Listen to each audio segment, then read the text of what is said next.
Previously, we talked about what kinds of travel films World Nomads looks for from producers. We mentioned that a large part of great travel filmmaking comes from having a great story. But how do you put a great story together? Of course, a large part of travel filmmaking is what you capture in the field, but an equally important part is how you craft it when you get back home. In the field, the temptation arises for many filmmakers to keep the camera running as a sort of notebook out of fear of missing out on something. But it's far more important to have a true idea of what you're capturing before you even hit record. Plus, keeping the camera rolling will make your editing job an absolute nightmare when you get home. So the key is really to think more, assess more, see more, and do your best to only capture the gold. Coverage is also a key factor in travel filmmaking. If you want to set up your environment for your audience, you have to have a spectrum of shots to be able to work from.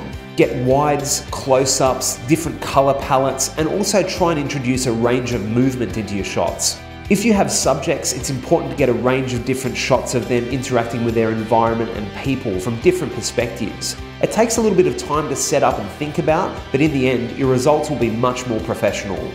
When you get home, if you've shot a lot of material, the process of editing it all together might seem a little daunting, and it usually is. But that's why I reckon it's important to have a few little key tricks up your sleeve to make your life a whole lot easier.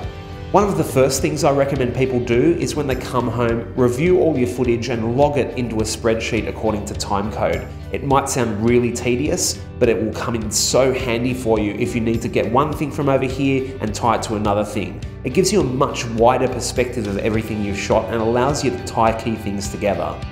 Doing a paper edit is also a really good idea because it allows you to think big picture about the kind of story you want to tell before you even get stuck into your timeline. It's also a good idea to build a bit of a story arc so that you can have a range of different dynamics, emotions, and highlights from your adventure. Good travel films still adhere to the basics of storytelling, and there's more to taking an audience on a journey than simply showing them elements of the destination.